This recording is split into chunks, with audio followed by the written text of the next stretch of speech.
Hey, financial advisors. Thank you so much for joining me. I'm Claire Akin with Indigo Marketing Agency. And today I'm super excited for our special guest, Matt Halloran with Proudmouth. And he is the king of podcasting for financial advisors.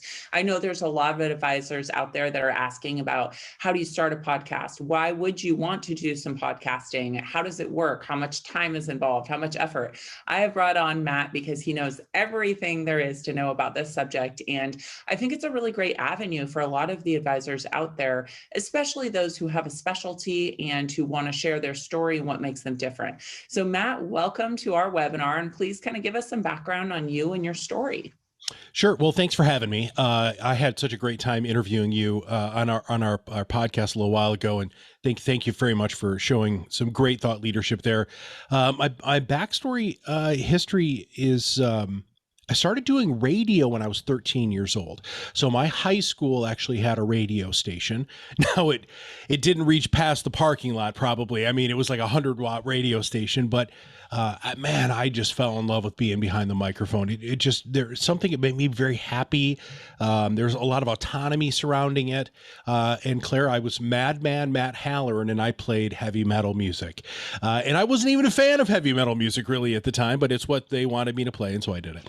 And then fast forward, after I got out of the Navy, I went to a local college here where I live right now, Western Michigan University, and I worked at the college radio station. I'm like, okay, I'm gonna give this a shot here. Let's see what happens. And then everybody I talked to, Claire, was like, yeah, you're never gonna get a job. So find something else to do. So I made the very wise move to major in philosophy, which is the most unemployable degree you can get. Which brought me to Omaha, Nebraska. I had a biomedical ethics background, actually applied ethics. Worked for a hospital system down there, and then my wife and I worked at a place called Boys Town, and then Boys Town turned into my master's degree as a therapist, and then I met a guy named Ron Carson. Now, mind you, they didn't want to hire me. And at the time, I wouldn't have hired me either. I owned one suit. And I had no experience in financial services, Claire, like zero. I didn't know the difference between anything. And so through the interview processes, I finally convinced Laura Pearson, who was probably one of the best bosses I've ever had in my life, that I just needed 15 minutes with Ron Carson, not knowing at all this guy, right? I mean, I knew he had a book and it was great, and he had a strong internet presence, but I didn't know. So I showed up at Ron's office. I sat down, and he said, "You have 15 minutes." I said, "I'm not going to need 15 minutes." He said, "Okay." I said, "I need 5 minutes of your time." He said, "Okay." I said, "Look, here's what I want you to do. I want you to pay me half of what you're paying everybody else. And I promise you in 6 months, I'm going to be your best coach, because I can coach anybody on anything, because I actually have a master's degree as a coach." And he just laughed. And I'm like, "Oh, I'm done. It's not going to happen." And he said, I like your confidence. Let's give you a shot. And he did. And 6 months, I'm speaking with him all over the country. We built all of these new programs. And that's how I really cut my teeth in financial services, and then became my own consultant. I'll shorten this up much faster. Then I met this guy named Kirk Lowe. This guy's freaking amazing, right? Branding expert. And I knew I needed to hitch my wagon to somebody who could teach me things I didn't know, right? So coaching and consulting in financial services is mostly practice management, HR, and I was quite seasoned at that. But everybody asked me about branding and marketing and messaging, and I just wasn't good at it. Kirk and I hit it off so well that we decided we were both going to shut down our businesses. So Top Advisor Coaching got shut down entirely. Tact to Brand shut down entirely. We had 0 clients, and we created what was then known as Top Advisor Marketing. Figured we were going to use podcasting as our way to get our thought leadership out. And now we're at 23 employees, multi-million-dollar company helping hundreds of advisors. We produced over 2,500 podcasts and 35,000 social media posts for advisors. We built with everything with compliance in mind. And then we rebranded about 3 months ago to Proudmouth, really just because we wanted to clarify our message. And I read a book. Oh gosh, I got to show you this. So I read this book. We read this book. It's called Fix. It's how to build a cult-like brand. And Kirk and I were like, dude, I totally want to try this. And so that's where this came from. That's where all of our new messaging came from. And we're having fun. I get to interview super smart people and talk about what we do all day long, like you. I got to interview you, which was enlightening. I learned so much, which was so much fun. And then I get to talk about what Proudmouth does and how we help people rise above the noise and stop being the best kept secret in their area. That's great. Well, it was Perfect. long. Wonderful. Yeah. Wonderful introduction. Great. And so one of the things that I think I just want to start with is, who out there, which financial advisors out there really should think about starting a podcast and why? They have to have a niche. Or as my Canadian friends say, niche. You have to have that. It does not work if you're just going to try to hit anybody over the age of 55 who are about to retire. You are competing in a huge pool of other people like the Ken Fishers of the world, the Edelmans of the world, the Dave Ramseys of the world, the Jim Cramers, Susie Ormans. You're never going to be above their level of noise, right? So you have to have a niche. Like I just met with a guy recently. His niche is United airline pilots. Now that's a niche, right? I mean, I can sink my teeth into that. We can create a brand for his podcast surrounding that. And then we also know exactly who he's talking to. So all of his content is going to scream United, airline pilots. So you have to have a niche. We prefer to work with RIAs mostly, Claire, because compliance is 15 years behind even still being able to utilize social media appropriately, even though the new SEC ruling, which will hopefully make FINRA open up their eyes, realizes that any media should be treated the same. But we have really good relationships with a number of broker dealers, but independent financial advisors. I don't work with banks. I don't work with wirehouses who have a niche and who are willing to spend money on marketing. I mean, goodness gracious, you know this better than anybody, right? We don't provide you with leads, right? I provide you with marketing material. Mm-hmm. And content marketing is the most effective way, in our opinion, to market today. Yep. I think you and I agree on that. And that's what we do best is we take advisors who actually have a specialty or a niche and we tell their story and we talk about what makes them different, who they serve, how they help, the problems they solve for their clients. And we do have several advisors with niches like United Airlines. We have an advisor who focuses on Delta Airlines pilots and flight attendants, employees of different companies, Lockheed Martin employees, Bristol Myers Squibb. We have all of these different campaigns that we run. And the structure is the same, right? The content needs to be laser focused on your niche. And the content could be written, it could be videos, or it could be podcasting. So tell us about why you think podcasting is kind of the best content channel. We just think it's the easiest, Claire. So that's it. Advisors talk for a living. But it's not just the podcast. It's what we do with the podcast that really changed how we grew and then what we do for advisors. So Gary Vaynerchuk and Seth Godin talked about having a single point of entry into the world of content creation. To be honest, I don't care if it's a blog. I don't care if it's video. I don't care if it's audio. I don't really care what it is, live streaming, whatever you do. It's just, you can't just use that alone, right? You have to do something with that. And so what our team does and what we've trained our team to do is to take the podcast specifically, and we still produce and syndicate it, edit it, make a professional intro and outro, cover art, summary, all of that stuff, and post it everywhere.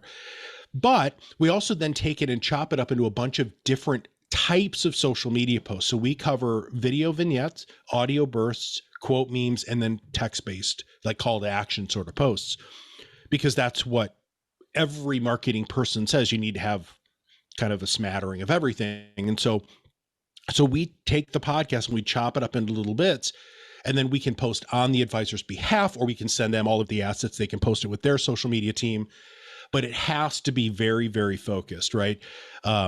And that's what you do. I mean, I love the foundation that you build. And in fact, we my partner and I were talking about, integrating a lot of your thought leadership into some of the things that we're doing, because nobody comes to us with a plan.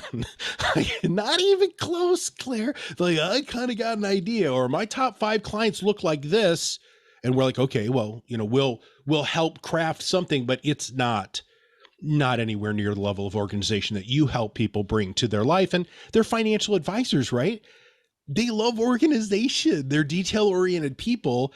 And so that's why I think, your philosophy at Indigo and what we do at Proudmouth are absolutely symbiotic.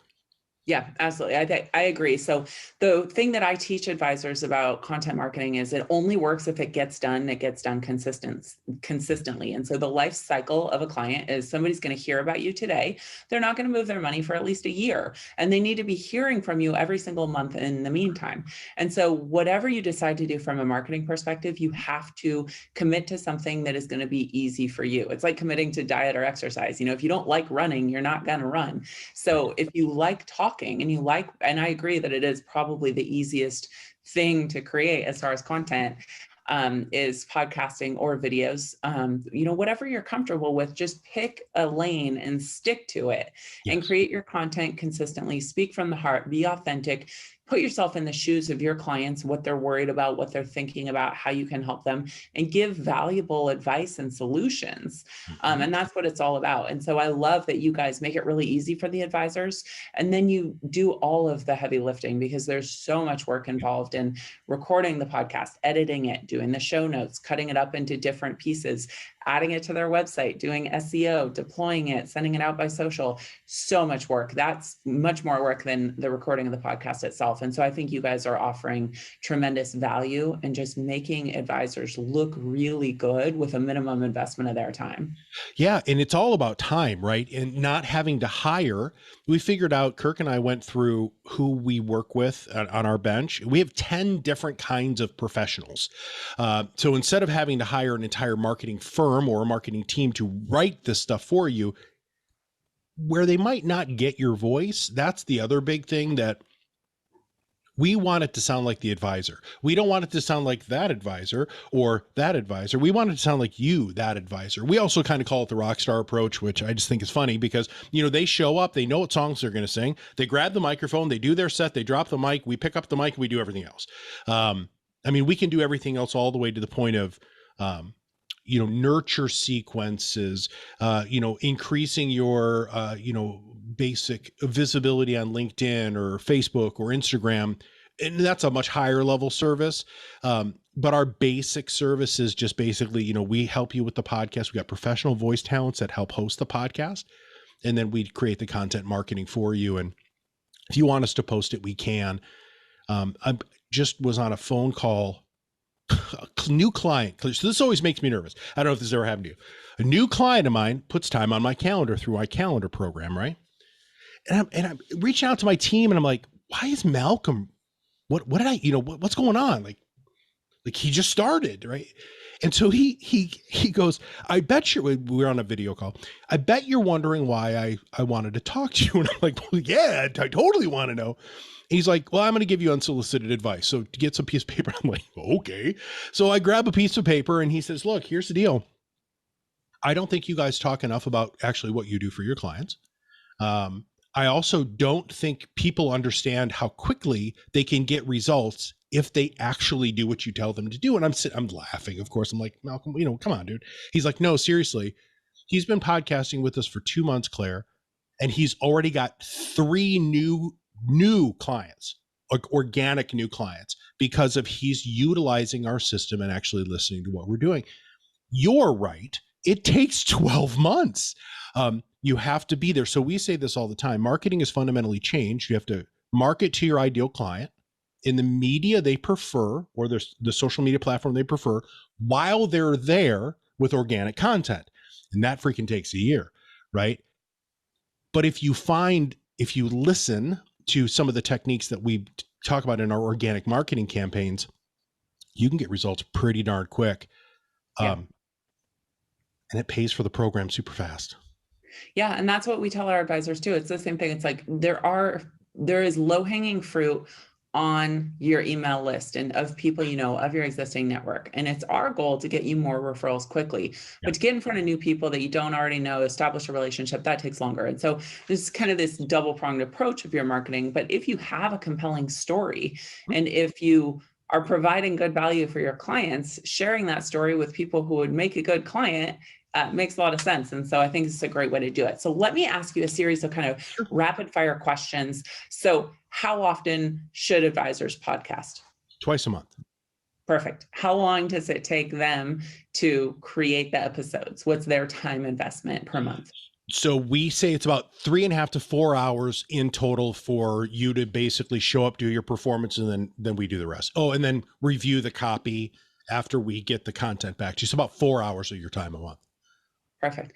So what are the best ways to choose topics to speak about during their podcast? Best thing you can possibly do is, so we have a very specific format.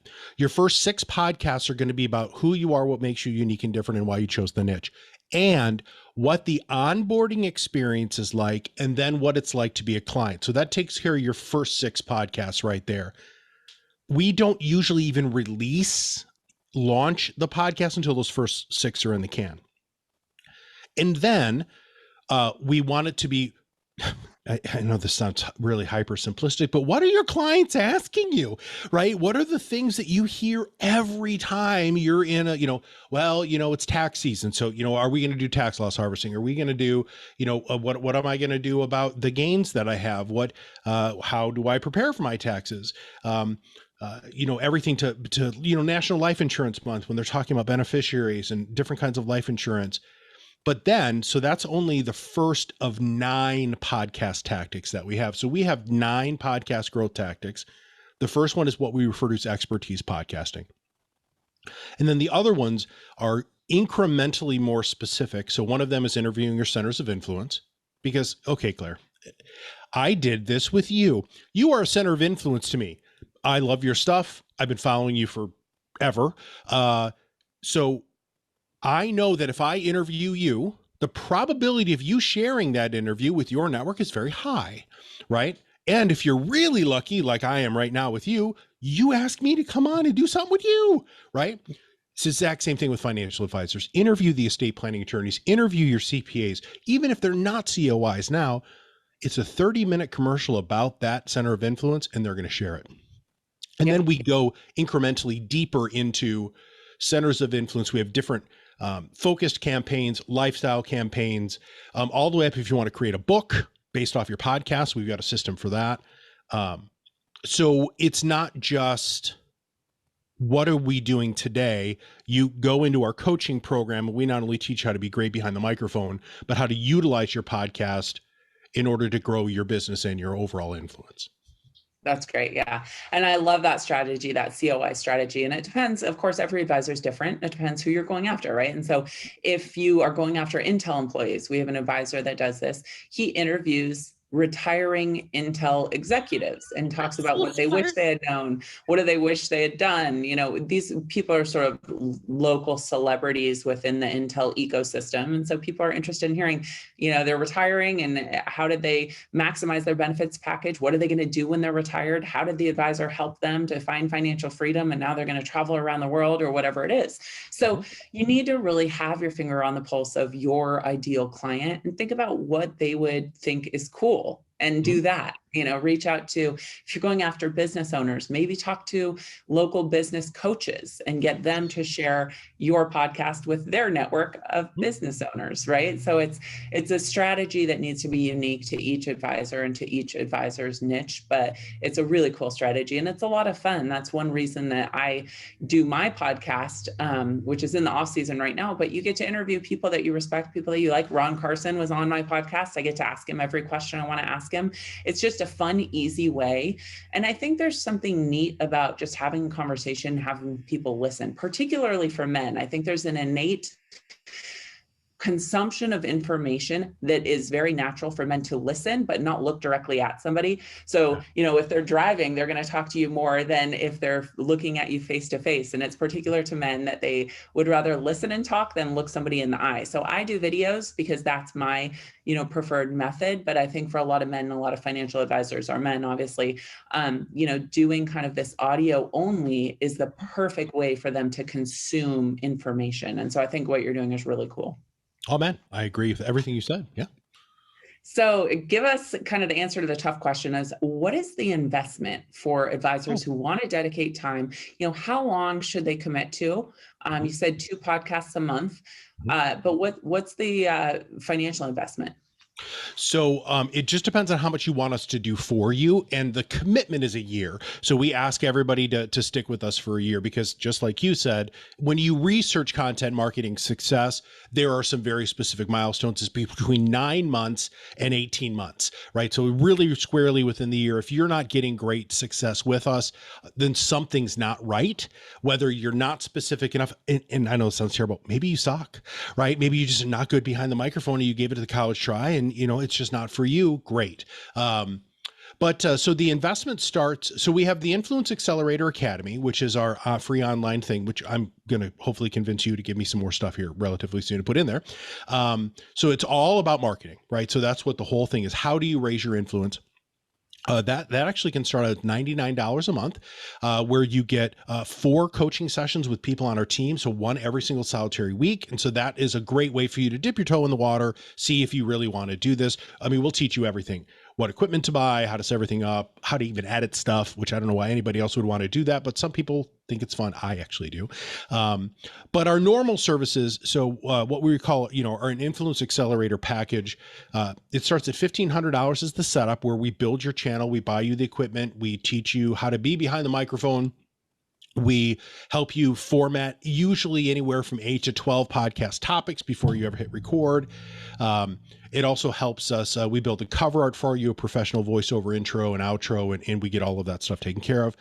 And then it's $1,200 a month for the 2 podcasts, and that's just for podcasting only. And then if you want add-ons, they're anywhere from $500 to $750 more a month, whether that's going to be that we post for you or we do our content multiplication service. All the way up to, I think our most expensive program is about $3,500 a month, where you don't do anything. I mean, you basically just sit back and the only thing that we don't do for compliance reasons is monitor your social media. So advisors or somebody, preferably not the advisor, somebody on the advisor's team is still going to check LinkedIn and Facebook and Instagram and Twitter once a day, just to see if there's anything they need to respond to. But we do everything else from advertisements. We've got this very secret formula on SEO, where we maximize your Google My Business to the point where the Google My Business will host your podcast, which nobody's figured out how to do this. We just figured out how to do it. So it can be anywhere from there to there. Malcolm, the gentleman who gave me the wonderful unsolicited advice, he said to me, Matt, it's not about hiring a marketing company. It's literally handing it over to somebody who just does freaking everything for you, right? Like I don't have to manage so on his team, there's 4 people in our company. He doesn't manage any of those people. I don't even manage those people. I've got Lisa, who is our COO, who manages those people. And he said, when you look at the lifetime value of a client, which I know you talk about, and because I've read your stuff on that, and we talk about that a lot. If I get $1 million client, it pays, done, bam. You pay for freaking everything, right? Because that there's probably going to be a financial planning fee. Most people charge anywhere from $2,500 to $10,000 plus the 1% on their $1 million. You're looking at, if you just want to come in and all you want to think about is I'm going to get one ideal, not crappy, ideal $1 million client, I will get that for you within the first year. No questions asked.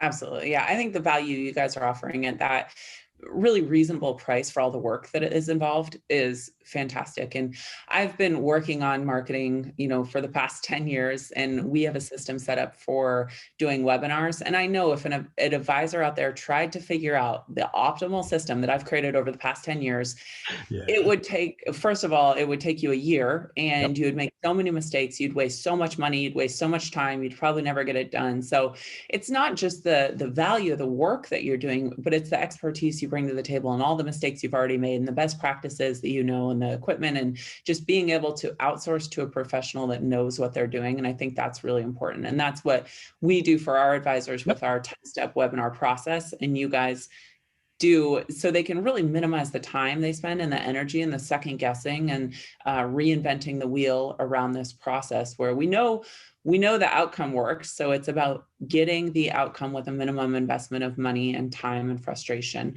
So I think that's fantastic. So walk me through a little bit about, and the other thing I wanted to say about that is, it's not just about getting an ideal client. Having been on a lot of podcasts, it gives you so much exposure and it does so much work for you. So I come across many phone calls on my calendar. I had one this morning that had heard me on a podcast and knew exactly who I serve, what I do, what my story is, that my dad was an advisor, why I started my business. All of that work is done for me. And so I have a call with this person and it takes me 10 minutes to close them because they're already educated. They've overcome all of the objections that they had. So having a podcast that goes through this process for you really minimizes the work that you have to do each day on your calls. It creates warmer leads that are better qualified and more likely to close. So I find it a really good investment in my own sales process to minimize the time I have to spend on the phone and minimize the time I have to say, here's what we do. And by the way, my dad's an advisor and all these things. It tells your story for you. It positions you as the celebrity that is just there for the closing. And so I love that about it. So walk us through some of the biggest mistakes that you see advisors making, if they have tried podcasting before, maybe they've thought about it. What are the things not to do? Well, luckily, Kirk and I made all of those mistakes.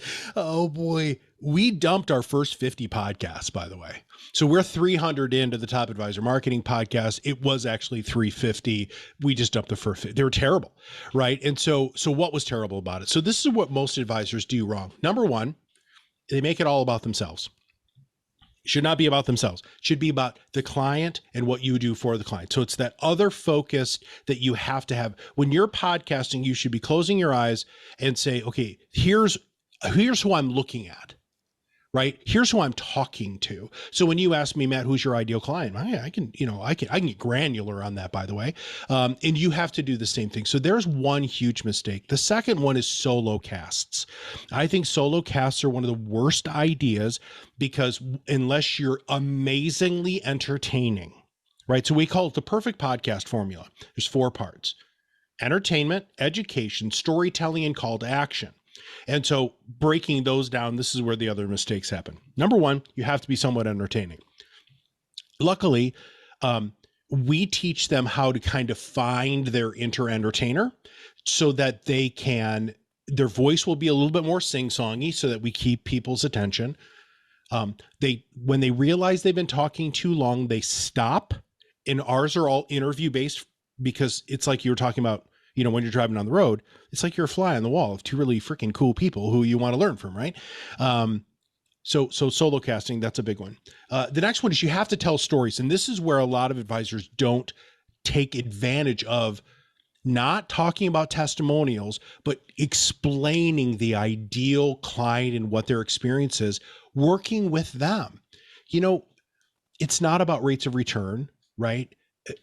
Almost every advisor we work with, because we work with a couple of third-party money managers, it's about the freedom that their clients feel knowing somebody else will take care of their stuff, right? So, and especially if you can hyper focus, like the pilot guy, or like the Lockheed Martin people or the different Intel people, the larger corporations that you can nest yourself into. What are they doing, right? What does their life look like? So make sure you're always infusing it with stories. One of the best ways to start that is really easy. I was meeting with a client yesterday. everybody's going to listen now. What? Whoa. Like I'm really getting on the inside now. So raise the hood. The other one, it has to be somewhat educating, right? So there has to be an educational component. Everybody goes to a podcast to learn something, right? Now, whether that's work-life balance, spirituality, how to be a better cook, better husband, wife, partner, father, husband, whatever, right? People go to podcasts for that. But the number one thing that everybody does wrong is they don't take advantage of the real estate for calls to action. You have to have a CTA.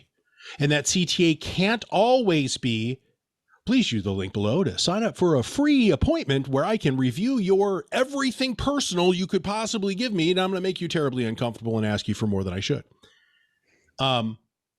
You also have to have good sound quality. That feel like that goes without saying. But if I can't put you in my earphones and close my eyes and just feel like I'm in the room with you because there's horns honking and somebody's mowing the lawn and your dog's barking in the background, or you're talking on your microphone like this and I can't hear you very well, and those sorts of things, and you just got to dial that stuff in. Surprisingly enough, Claire, Kirk and I made all of those mistakes in our first 50 podcasts. No calls to action. We weren't very entertaining. We never told stories. It was vomit information. Here's what you need to know. Here's what you need to know. And then when we figured out the perfect podcast formula, really, that's when everything really took off for us too. Yeah, I think that's great. So let's talk a little bit more about calls to action, because this is something that we do at the outset with our advisors that sign up for our total marketing package. One of the things is we go through every single page on their website. We correct it to make sure it's displaying properly, that it has a featured image, and then it has a call to action. And so the calls to action we use are different for every advisor. It could be sign up for our webinar. It could say you're going after business owners. One of our clients focuses on business owners. He offers a free 5-minute business valuation estimate. The question business owners are asking is, can I sell my business and retire with financial freedom? He can answer that question with some reasonable estimation within 5 minutes. That's very interesting to me if I'm a business owner. And so it could be schedule a call to ask questions about your specific situation. For me, I offer all financial advisors a free 30-minute marketing consult where I walk through everything you've done in the past. And I give you my recommendations on, here's what I think you should change. Here's what I think would work better. Here's what you should stop doing. Here's what you should start doing, and try to offer as much value as I can in that 30 minutes. So it depends on who you are. It depends on who your clients are. So give us some examples of good calls to action in a podcast. As simple as it is, subscribe to my podcast is one of the best calls to action you can have. Follow me on social media and then walk through the different social media channels that you're on. I personally love it when they've built their own groups, whether that's a LinkedIn group or a Facebook group. I love that's another huge real estate thing that very few people take advantage of. There's a lady, her name is Cheryl Hickerson, who used to be, her maiden name was Brown, or she was Brown, and she just recently got married. She created a group called Females in Finance. There's hundreds and hundreds and hundreds and hundreds of financial advisors in this program now, because she realized that that's where she could get those people's attention. Now, she is a marketer like you and I, but that's something for financial advisors to pay attention to. After you have put lots of thought leadership like you have in the can, ask for the 30-minute consultation. But please, dear God, don't ask them to give you their social security number and a DNA. I mean, all of this incredibly invasive. You have to date before you ask somebody to marry them. And podcasting is that dating. Right. Right. So if you have 100 podcasts in the can, 50, 60 podcasts in the can, you can say, I would love to continue this conversation, because now that's another really powerful segue. Continue the conversation, because they, by the way, already feel like they're having a conversation with you. I want to continue this conversation, or if you want to continue this conversation, I would love for you to use the link below and sign up for a free 30-minute talk, not consultation, not anything like that. Because Claire, I think I signed up for your free 30-minute consultation on your website, mostly because you're not going to ask me hyper personal questions, right, that financial advisors do. You have to kind of work your way into that. And I think advisors get so comfortable asking those questions about, well, how much money do you have? Yeah. Seriously? Yeah. Like, whoa, slow the roll. So I like that. Continue the conversation. If you want to do that, go ahead and, you can schedule a thing. I love stress tests. I love it. I love it. I love it. There's so many great tools that are out there that people, hey, go to my website. You don't even have to communicate with me directly, but we have this great investment stress test. You get their email address, you put them in your system that you work on, and then Kerblanky, they're ready to go. I always also like, if you know somebody, if I've said something to you during this podcast today that you just had a conversation with somebody about, have them either give us a call, check out our website, or, have them subscribe to the podcast. Most of them have pop-ups on their website. Claire, you talk about this often, something that just is there. So if I'm going to refer my friend, so Jane is going to go to your website, they're probably going to schedule something, right? Or do a stress test. But those are probably what we have found are the most powerful calls to action on the podcast. But it goes farther than that, because the organic marketing techniques that advisors should be using to draw attention to their content marketing, that's where the gold is. Every single solitary time you're meeting with a client, you need to bring up the fact that you have social media and they should follow you on social or listen to your podcast. Oh, Claire, God, you just asked me a question. I don't know if you know this. I did podcast episode number 14 on this exact topic. Now, I'm not going to make you go listen to the podcast. I'm going to answer your question today, but did you know that we answer these questions in a very convenient manner? No, Matt, I didn't know that. Now we're starting to get some interest. I have one advisor, Claire, who doesn't say he's a financial advisor. He says that he's a podcast host. That's interesting. And they're like, what? Yeah, I'm a podcast host. I run an educational podcast. Really? Well, what do you educate people on? Surprisingly enough, on financial services. I know it probably sounds really boring. And they're like, yeah, that does sound boring. But, we make it interesting. I bring on guests, bam, all of a sudden there's borrowed credibility. And then it gets to the point where they say, oh my God, Claire, how do you do that for a living? Well, I actually have a financial services firm, but that's really the secondary part. My major focus is education, not only with my clients. I see now I'm just planting all these seeds here, and I just don't understand why more people don't take a much softer approach. If you said to me that you're a financial advisor, because I was in networking groups forever, I'm going to walk away. You're trying to sell me something. You're some schmuck who's going to say something about something else. And, oh my gosh. Or if you do life insurance, I mean, you're hightailing it out of there. But if you talk about, I run a podcast on how to protect what you've worked so hard to build. Such a different way to position something that makes me want to ask you more questions. It's not going to raise the flag that, you only sell term life insurance in a multi-level marketing insurance company. Yeah. So I love those distinctions that you made. So one of the most important distinctions about calls to action is that they should be asking the questions, not you. And so one of my favorite calls to action is, say you do a highly targeted marketing campaign on, we just did one on the Bristol Myers Squibb pension plan closing. People had 90 days to decide what to do. Do they take a payout or not? Schedule a free 15-minute phone call where you can ask your specific questions about your circumstance. That's what people want. They don't want to be interviewed about their financial situation. They want to ask you what they want to know. And so I think that's a huge distinction to use in your calls to action, is put the prospect in the driver's seat. Don't make them prepare. You prepare to answer their questions. Yes. And so I think that's great. And another great point I think that you made is the use of social media groups. And this can be done so well. We have an advisor that works with nurses that created basically a Facebook group for financial planning for nurses. And they have tens of thousands of members. I think that's a really smart way to go about it. I run a group for marketing for financial advisors on LinkedIn. And so financial advisors join that to learn more about marketing, and they happen to be my target audience. So I think that's a great way to position as like a free resource for your audience. And it's also a great way to keep your fingers on the pulse of what they're thinking about, what they're asking about, what they're talking about. I go in there and the most common questions I get are the next videos that I make. And that I know that it's going to be popular. I know for every one person that asks me a question, 10 people are wondering about the question. So that's just a great way to get ideas for content and to make sure that you're speaking to the things that people are concerned with. Absolutely.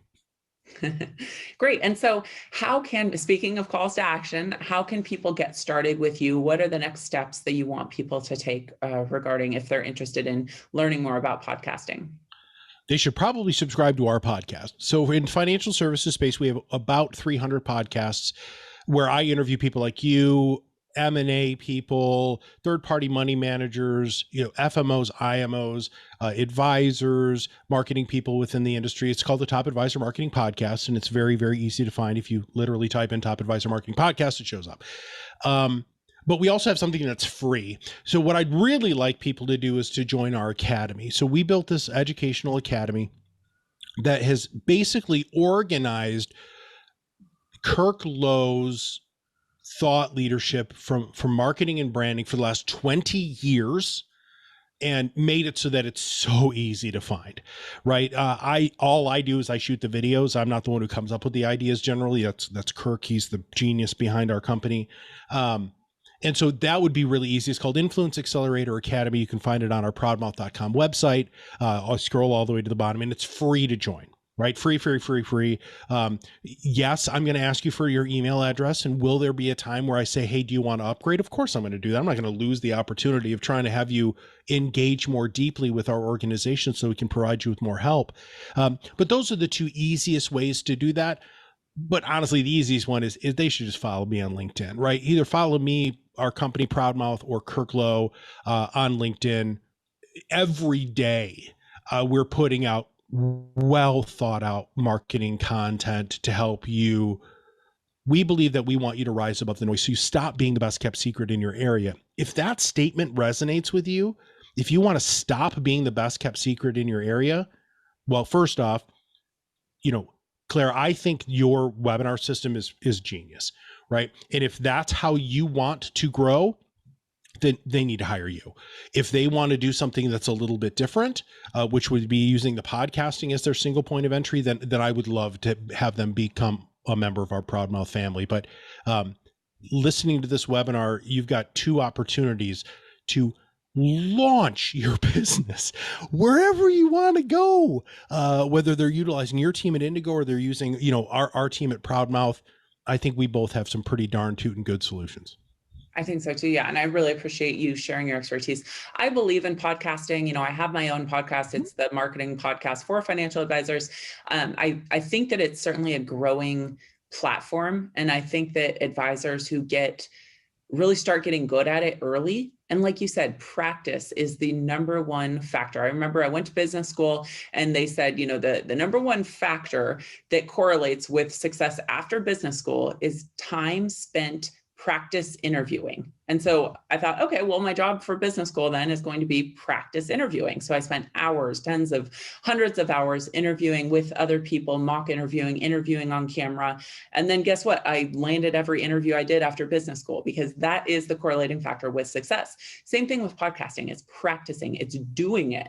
The more you do it, the better you get. And so for advisors that are ready to, start on this platform that's only going to gain in popularity and exposure in the future, getting started now, practicing, getting better every single month and year is really a great opportunity to grow their business now and into the future. And so I think that's awesome. So let's talk about your favorite podcast for financial advisors. I know, yours is obviously fantastic. You have all of the top industry leaders as guests. So I definitely recommend subscribing to your podcast.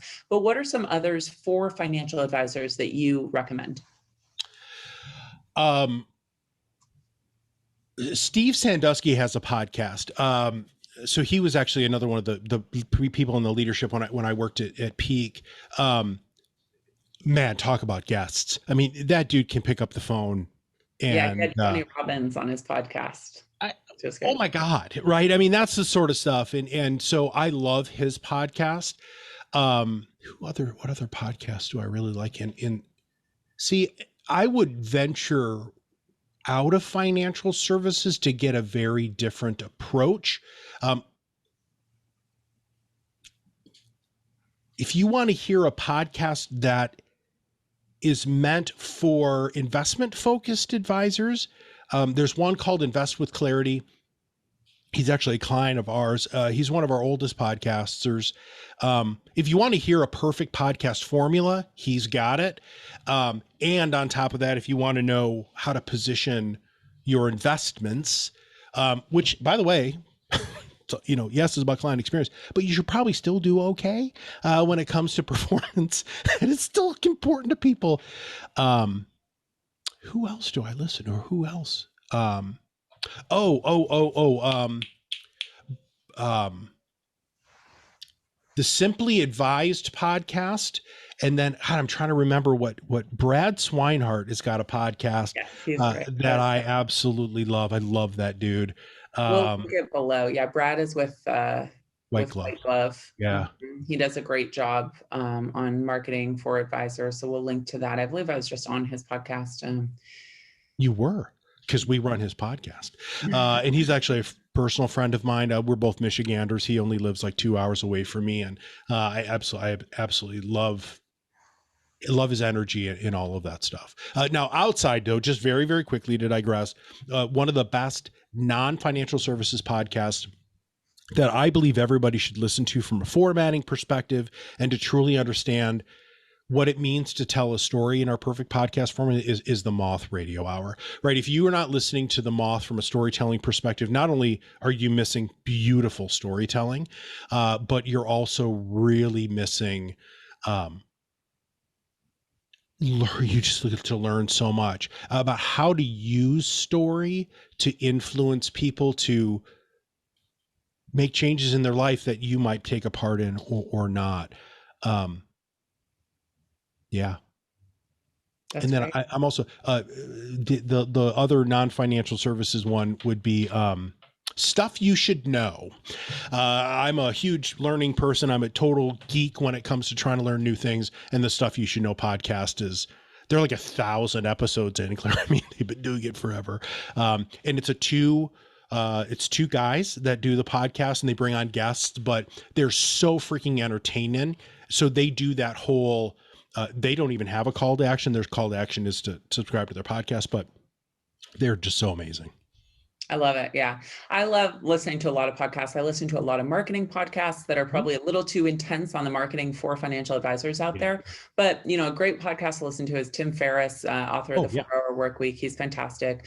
I think Joe Rogan is probably the most popular podcast on the planet. So if you want to listen to like a true professional mass marketed podcast, that's a good one to start with. I listen to James Altucher, who focuses on entrepreneurship. He's fantastic. He wrote The Idea Machine, Becoming an Idea Machine.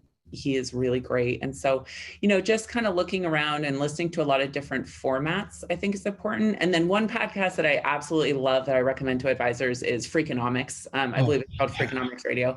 They just did the best episode on this idea that the invention of car seats since the 1980s has actually resulted in more children not being born because car seats are such a hassle than the lives that car seats have saved. And so they look at things in just a really interesting and funny way. And for anybody that's interested in economics and majored in economics, as I did, that's a great one. So thank you so much for being a host, Matt. This is really great to have you on our program. If you want to learn more about Matt, I will link to his information below. You can follow his podcast. You can subscribe to everything. You can get in touch with his group. If you want to learn more about Indigo Marketing Agency, you are probably already on my email list if you're watching this webinar, but you can always schedule your free Q&A about your marketing to talk about some of the low-hanging fruit that you may be missing as part of your marketing strategy. And as always, follow us on social media and ask a question anytime in the chat box in the upper right-hand corner. Thank you so much for watching, and we'll see you next time.